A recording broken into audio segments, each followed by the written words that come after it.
My name is Berthold Baurek-Karlic. I'm a managing partner, founder of Venionaire Capital, international active group, basically an investment bank for venture capital and private equity, headquartered here in Austria, roughly 250 partners around the world. One of our topics is Web3, and this is why it also says here on the starting slide, prepared for Venionaire Capital, our subsidiary, Venionaire Web3, prepared this slide deck for me, since I'm also one of the managing directors of the Web3 fund. Certainly, if you want to dive really deep, I can connect you with our team that is managing on a day-to-day basis on the Web3 market. My job today is to introduce a few trends and to give you an overview of what's happening on the markets. So we will dive a little bit into numbers, right? We bankers always like numbers. So in the last 3 years, it should actually say 2022 until 2024, we saw that there was quite a high volume invested by venture capitalists into Web3. So the next generation of the internet.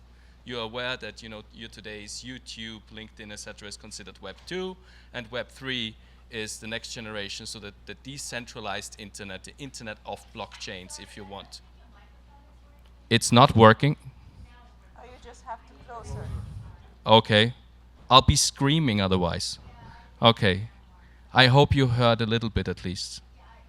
Okay, apologize. Thank you for pointing that out. So yeah, the Web3, so the next generation after Web2 of the internet, saw a lot of venture capital money coming in. So other than just traders trading around, there's people that foresee the future, foresee developments, and deploy early in certain projects and want to uplift them, right? Get them listed on exchanges, want them help to develop further, and create this internet of blockchains, where we are still in very early days.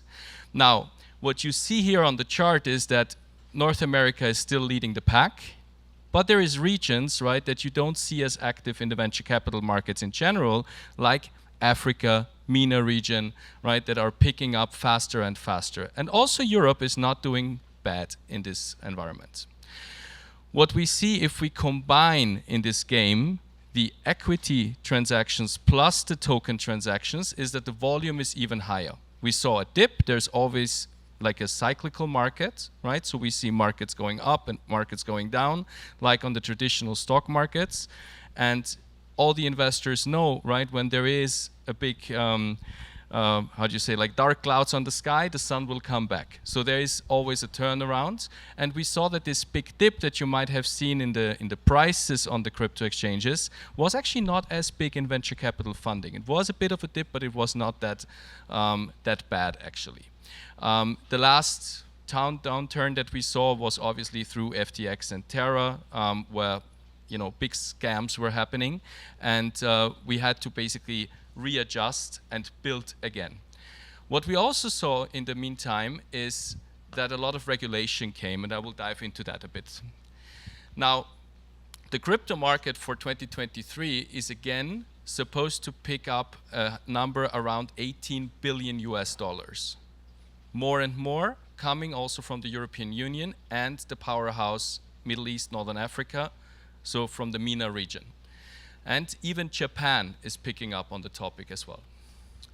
What we do see is that there is a higher convergence of traditional finance, TradFi and DeFi, due to the fact that the European Union has effectively regulated the crypto markets in the sense for a regulation for the trading, for the custody, and everything around, I would say, the brokerage, right, of digital assets. And this is actually needed because we don't want to be trapped where we find ourselves financing terrorism. We don't want to do something illegal like money laundering, etc., right?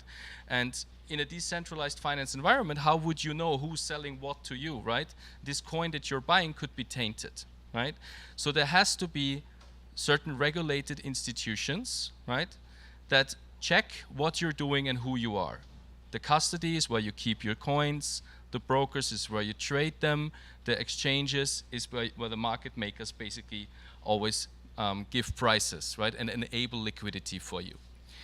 So there's a lot of little elements that smartly got integrated, and even stable coins got regulated by the European Union. be careful with the term stablecoin. It's actually in the MiCA regulations something that is considered a little bit bad because it's algorithmic stablecoins. The real stablecoins backed by a fiat currency would be asset reference tokens, so ARTs, right?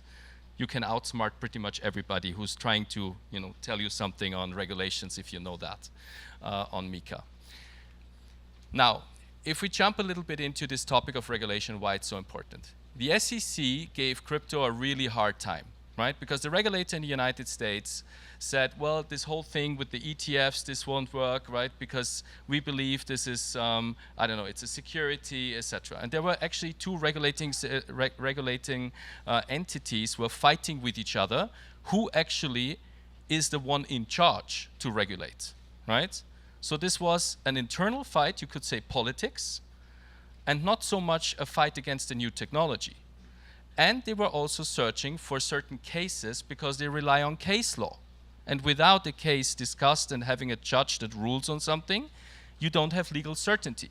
So developing something new, and you saw the big numbers that were spent in venture capital in the United States in crypto, means if you want to get legal certainty, you have to survive in court, right? Get the rulings, and then you have legal certainty. And here, this happens not so often, I think, but the European Union here was extremely smart, and they said, no, we'll give you legal certainty from day one with this MiCA regulation. And they did a really good job with that. And now even other jurisdictions are looking at it and are basically copy-pasting this. Qatar, for example, the United Arab Emirates, etc., do basically look at the MiCA regulation as the global market standard. And that's quite promising to see. So we will have basically international markets that are somehow differently regulated, but somehow then again, they will have similarities. So this will be good for us because trade internationally also among regulated entities like ours, right, becomes easier and easier. So the political landscape and the regulation is something that we consider is good, right, as a regulated player in the market, because we need to give our investors certainty that we're not stealing, right? We're doing our job right, and there is an authority that is looking at us and all the institutions we use that we're working in a good manner. And this increases market adoption. Now, if you look at topics, this is actually quite interesting. There's a lot of sectors in crypto, and you know those sectors usually from the stock markets, like the gig sectors. So like the automotive industry, consumer cyclical, or any other industry like energy, etc., that you think of. In crypto, obviously, there's different sectors. You have those NFTs, the metaverses, gaming, you have infrastructure, you have those stable coins, where we know it's asset reference tokens in Europe. You have AI in Web3, real world assets, obviously, decentralized finance, and so on and so forth. And here it's interesting because the attractiveness of those sectors is obviously changing, and this is where the trends are, right? So if you look backwards, you saw that Web3, NFT, DAOs, Metaverse, etc. was still the biggest sector, right? That was attracting capital. And right now, AI in Web3 is picking up. And there's an American company with a Swiss foundation, where I'm one of the board members, with the Austrian team that is the founders, that is actually one of the leading players. Andreessen Horowitz just said that yesterday, one of the leading players in AI agents decentralized in the Web3, and that's Teneo protocol. Super proud to be one of their early investors and also a board member of their foundation. If you want to look at it, teneo.pro would be the website. So this is picking up, and our job is to find the next sector that is basically coming up. What we do create internally for that is we create sector indices, and we're actually soon launching them. So we will provide those to the Bloombergs of the crypto world, right? To the traders for benchmarking, to securitization institutions like 21 Shares and others, so that they can build products on top of our indices. Our starting point is quite simple. We need to understand how is one sector doing against another sector, where do we see more traction, where do we see more liquidity, and where do we also see better KPIs, right? It's just in the standard stock market, you would look the same at an asset. You would say, is there enough people buying this? Is there enough business within this business I'm investing in? Is it high or low valued, right? And this is insights that we also need, and since it wasn't there, we just built it ourselves. Now, on a geographical perspective, you see Austria being red here, just like my cap, in the heart of Europe, is tiny, right, on a global scale, but it starts to become the Web3 hub of the European Union. And why? Because of Bitpanda, because of the regulation of MiCA and our Financial Market Authority that has learned early how to work with crypto. Internationally, quite sizable exchanges, like the second largest in the world, Bybit, are now coming and they will put their headquarters for Europe in Vienna. And there's a number of those that are coming to Vienna. You also see that one of the biggest research centers for blockchain in the world is based in Vienna. And you also do see that more and more experts from the Austrian ecosystem, mobilized and also supported heavily by DLT Austria, DLT Germany, etc., and many other institutions, right? Those are the ones that are being asked in Brussels to support the people in politics to write the right laws, right?